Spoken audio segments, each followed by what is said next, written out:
start off this epic dive with a spotted sock puppet here. As you can see, he's got a pretty toothy mouth. In the center, down the middle of their mouth, they have very sharp teeth, and then also where you would expect teeth, there's teeth. Boom! Now this video, I catch so many lionfish that I fill the Frankenkeeper, which is a modified zookeeper that holds extra lionfish. I'm gonna bust it into two parts for you guys. And I happened to run across this awesome, wait for it, airball.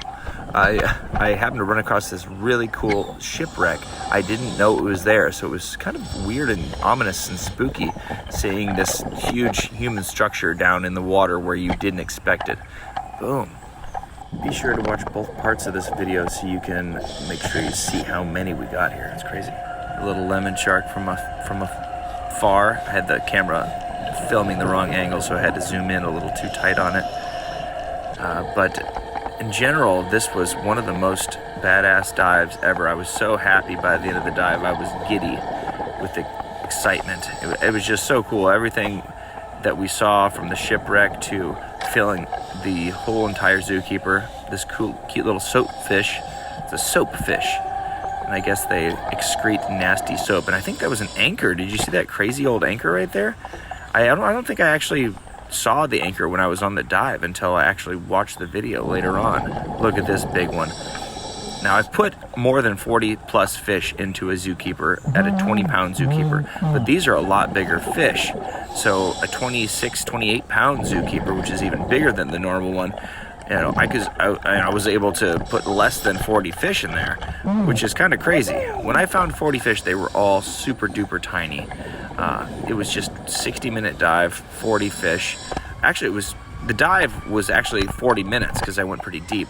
So I found one fish per minute. Look at this double. Boom. Pretty cool. And there's another one. I got so many fish that it just filled all the way to the top of the zookeeper. I was ecstatic by the end of the dive. If you're hearing birds in the background, those are grackles. I'm sitting outside recording the audio for this. So for all of the questions, are you filming this while you're actually diving? Whoa, look at that. It's very silty over here in Miami. No, I'm not. This is all filmed later on. You know, this is not filmed while I'm diving. The actual audio is not recorded, I should say. Look at this beast. What a big sock puppet this is. This is the moray eel, Gymnothorax. Oh, man. This is a fish. It looks like a reptile, but really it's a fish. Who would have thought that an animal that looks like that would be a fish?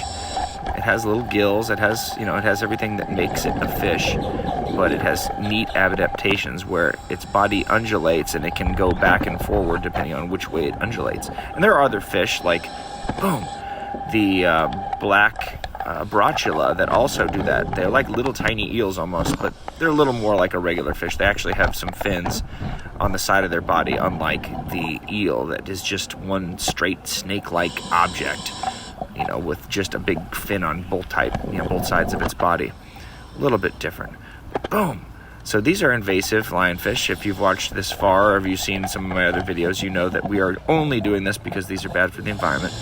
We take out all of the invasive species, but so far here there's only the lionfish. Look at this guy. He's tucked under here, and I can't get to him with my long spear. So that's where breaking down the spear into two pieces really comes into handy. I would never been able to get at this lionfish if I didn't have that option. And you can't go in there with a knife or something. You're going to end up hurting yourself. So there he was. I busted it in half like that. It's got a cord running down the middle. So you can go ahead and put it back together like you just saw there. Look at these pretty hard corals, encrusting hard corals. Boom. I tried to, of course, I definitely avoid hitting any of these beautiful corals. I just shoot into rock that doesn't have any actual coral on it. Sometimes there's a little bit of plant life on the rock, but I, try to minimize my destruction of the reef while shooting these lionfish. But you have to shoot at them with a decent amount of force, so sometimes it does hit the rock, which isn't wonderful, but what can you do? You have to hit something. I don't try to hit the actual reef. Look at this guy being cleaned by all of these fish at the same time. Isn't this insane? Look at this.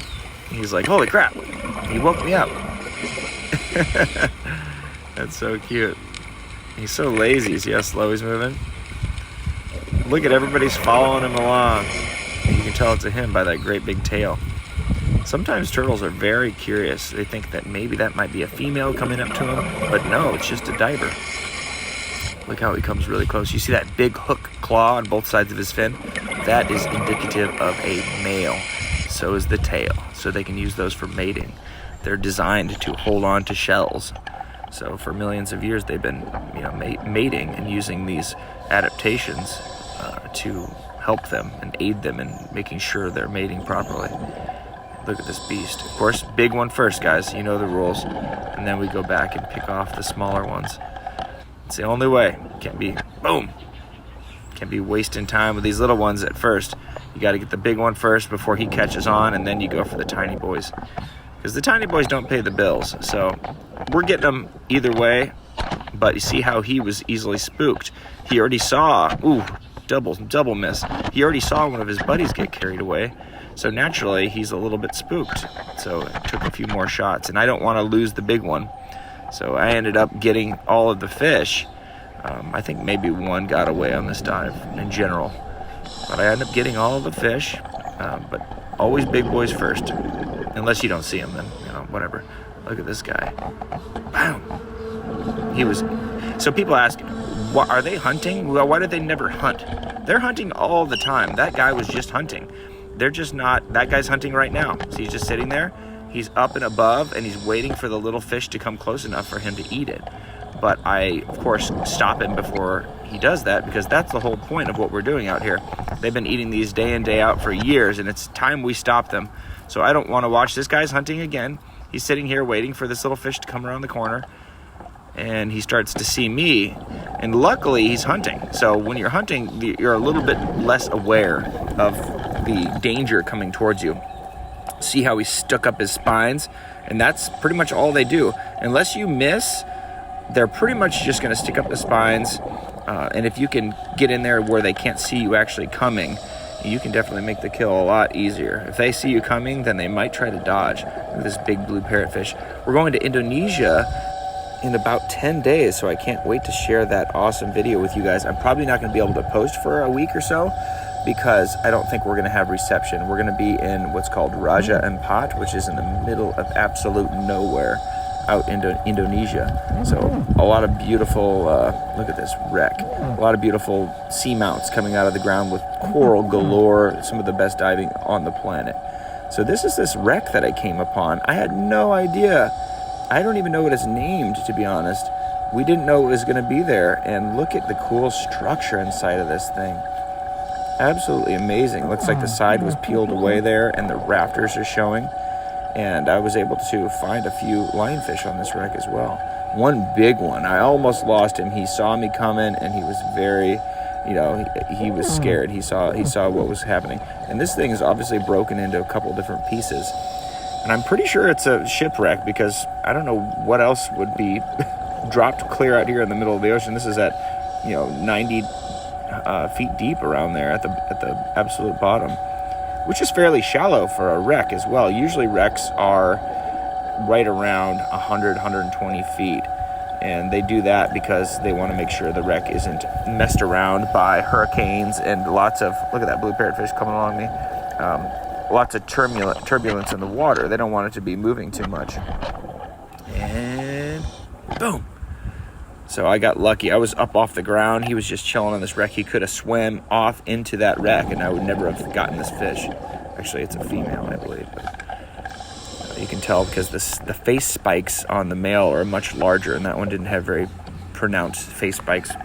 So many little fish use these wrecks for refuge, and unfortunately, the lionfish use it for refuge as well, and for a feeding ground. So, they get in there and just plug away at these beautiful fish all day long. One day I'm going to go back here. Look at that beautiful trunkfish. One day I'm going to go back here and actually tie my line off, my flag off, and inspect the inside of that thing. Boom!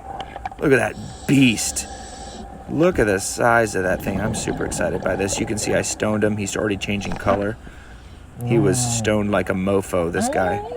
Holy bucket. See, I'm just super ecstatic. I was like on cloud 9 during this dive. I'm just getting silly. But look at the patches. You can see that all of his nerves are going crazy, and he's losing color left and right. His chromatophores have gone zonked out.